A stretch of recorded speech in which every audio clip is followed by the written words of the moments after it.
किन्सोलॉजी and biomechanics का unit 2 का एक टॉपिक एंगल ऑफ पुल।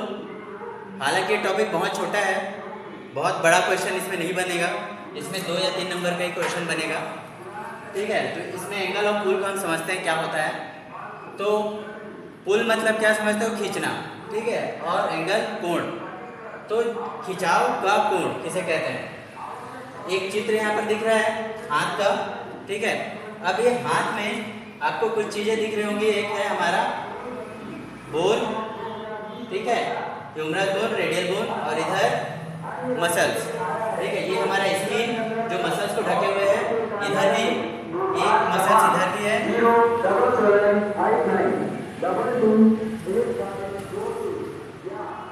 ठीक है, बाइसेप और ये ट्राइसेप। अब एंगल ऑफ पुल को समझने से पहले थोड़ा सा 1-2 पॉइंट और जान लेते हैं। हमारा जो मसल्स होता है जहाँ से निकलता है उस चीज को बोलते हैं क्या? ओरिजिन ऑफ मसल, जहाँ से निकल रहा है।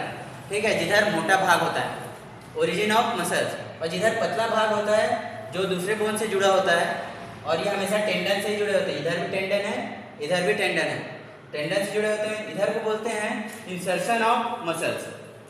ठीक है, अब एंगल ऑफ पुल बोलेंगे कैसे, किसे बोलेंगे?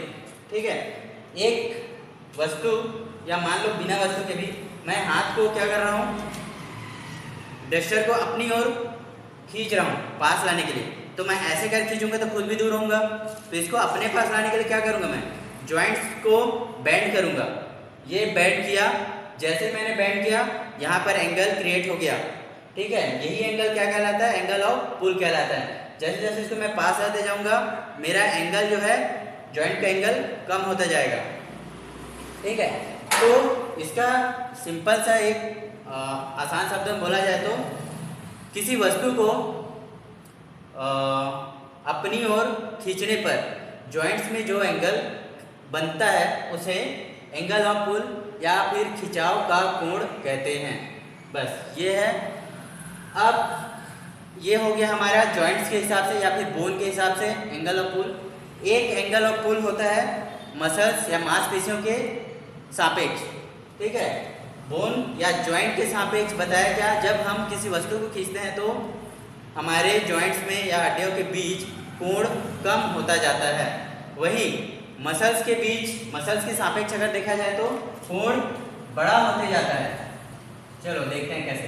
मान लो मेरा हाथ इस एंगल में है तो अभी एंगल ऑफ जॉइंट 90 डिग्री से ज़्यादा है। ठीक है, एंगल अभी कितने से ज़्यादा है? 90 से ज़्यादा है, ग्रेटर देन 90। ठीक, लेकिन इसमें एक मसल है जो खींच रहा है इसको।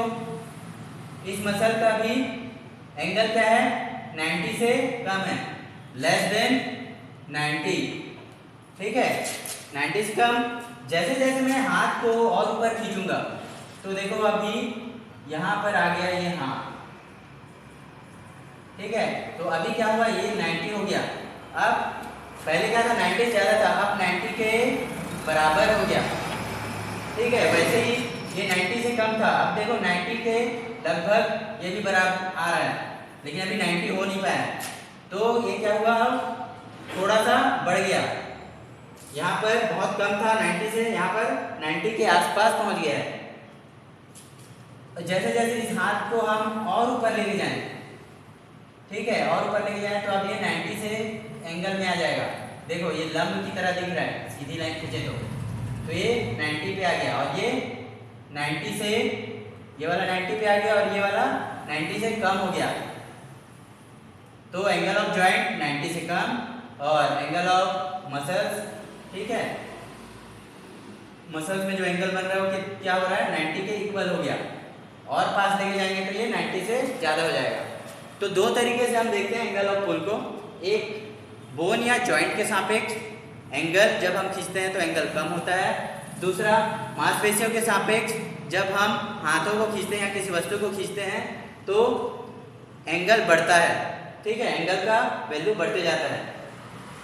अब एक कंफ्यूजन यहाँ पर ये होगा, मसल्स में तो एंगल इधर भी बन रहा है, इधर भी बन रहा है। ठीक है, इधर भी बन रहा है, तो हम अंदर वाले को ही क्यों देख रहे हैं? ठीक है, तो इसका रीजन ये है, जब भी हम त्रिभुज में, ये एक तरह से त्रिभुज जैसा दिख रहा है, जब भी हम त्रिभुज में एंगल की बात करते हैं, ठीक है, तो बाहर के एंगल को नहीं देखा जाता, अंदर के एंगल को देखा जाता है। तो ये मसल्स के अंदर एंगल बन रहा था, ठीक है, तो इस एंगल को देखेंगे। तो ये होता है हमारा एंगल ऑफ पुल। इसके बाद है आप एंगल ऑफ पुल के बाद उसी के आगे एक और पॉइंट दिया हुआ है, ऑल और नन लॉ। ये कोई मतलब बहुत बड़ा टॉपिक नहीं है। इस चीज़ को आप लोग हमेशा अप्लाई करते हो अपने लेसन प्लान में।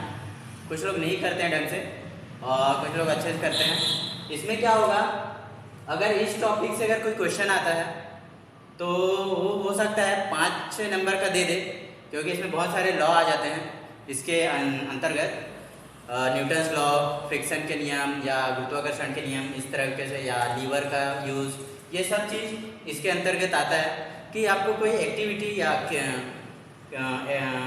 एक्शन, कोई एक्शन दे देगा, उस एक्शन में कौन कौन से लॉ यूज़ हो रहे हैं और किस तरीके से यूज़ हो रहे हैं, उसके बारे में इसमें पूछा जाएगा इस पॉइंट के अंतर्गत। तो ये भी कोई बहुत बड़ा पॉइंट नहीं है, समझोगे तो बहुत सिंपल है।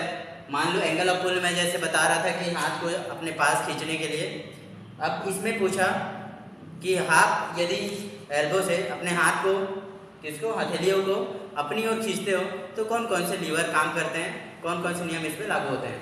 तो सिंपल बताना है कि इसको जब हम खींचते हैं तो इसमें थर्ड लीवर काम करता है। कैसे, तो एक्सिस हमारे एल्बो पे होता है, फोर्स हमारा कहाँ पर है, बीच में जनरेट हो रहा है, ठीक है, फोर्स यहाँ से हो रहा है लेकिन लग कहाँ रहा है, बीच पे इधर लग रहा है, और वेट हमारा हथेली। तो इस प्रकार से थर्ड लॉ लागू हो गया। गुरुत्वाकर्षण के नियम, जब हम हाथ को ऊपर खींचते हैं तो ग्रेविटी जो है हाथ को नीचे की ओर खींचता है, जिसके कारण हमें एक अलग से ग्रेविटी के विरुद्ध या गुरुत्वाकर्षण के विरुद्ध उससे ज़्यादा बल लगाना होता है ताकि हम अपने हाथ को ऊपर की ओर खींच सकें, ठीक है।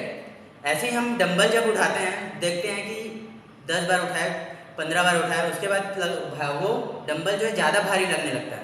क्यों, क्योंकि हम जो फोर्स जनरेट कर रहे हैं वो फोर्स इतना जनरेट नहीं कर पाते हैं कि वो ग्रेविटी को के से ज़्यादा हो पाए, ठीक है। तब क्या होता है, हमको डंबल जो है ज़्यादा हैवी लगने लगता है। तो इस प्रकार से हमको हर एक रूल्स को, हर एक नियम को उसमें बताना होगा। इसी प्रकार से हमको न्यूटन्स के लॉ बताने होंगे कि हाथ को ऊपर की ओर खींचने के लिए हमको पहला नियम कैसे काम कर रहा है, कि जब तक हम कोई फोर्स यहाँ से इंटरनल फोर्स लग रहा है, अभी वो हाथ को उठाने के लिए इंटरनल फोर्स नहीं लगाएंगे, हाथ ऊपर नहीं आएगा, ठीक है।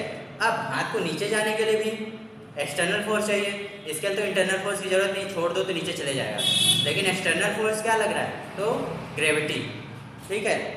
ऐसे ही संवेग का नियम बताओगे, हर प्रकार के नियम को इसमें बताना होगा। और फोर्स कैसा लग रहा है, इंटरनल लग रहा है कि एक्सटर्नल लग रहा है, ये बताना होगा। रेजिस्टेंस, क्या क्या रेजिस्टेंस लग रहा है, घर्षण का है कि हवा का रेजिस्टेंस है या पानी का रेजिस्टेंस है, पानी के अंदर कोई अगर एक्टिविटी हो रहा है तो पानी का रेजिस्टेंस। तो इस प्रकार से हर चीज़ को इसमें पॉइंट आउट करके बताना होगा। और एक वर्ड इसी के आगे और दे दिया है, रेसिप्रोकल इनोवेशन। रेसिप्रोकल इनोवेशन मतलब इसी से संबंधित कुछ क्रियाएं, ठीक है, वो भी इसी के अंतर्गत आता है, कोई बहुत बड़ा चीज़ नहीं है। तो इस प्रकार से हमारा एंगल ऑफ पुल हमारा कंप्लीट होता है, वो भी छोटा सा टॉपिक है। ये थोड़ा सा बड़ा हो सकता है, 5 नंबर का दे सकता है इसको, ऑल और नन लॉ, ठीक है। और रेसिप्रोकल इनोवेशन वो आप जब क्वेश्चन देखेंगे तो आपको समझ में आ जाएगा ऐसे इजी, ठीक है। उसमें भी ऐसी कोई मूवमेंट देगा और मूवमेंट के बारे में ही कर पूछेगा, जो कि इसी के अंतर्गत आएगा, ठीक है।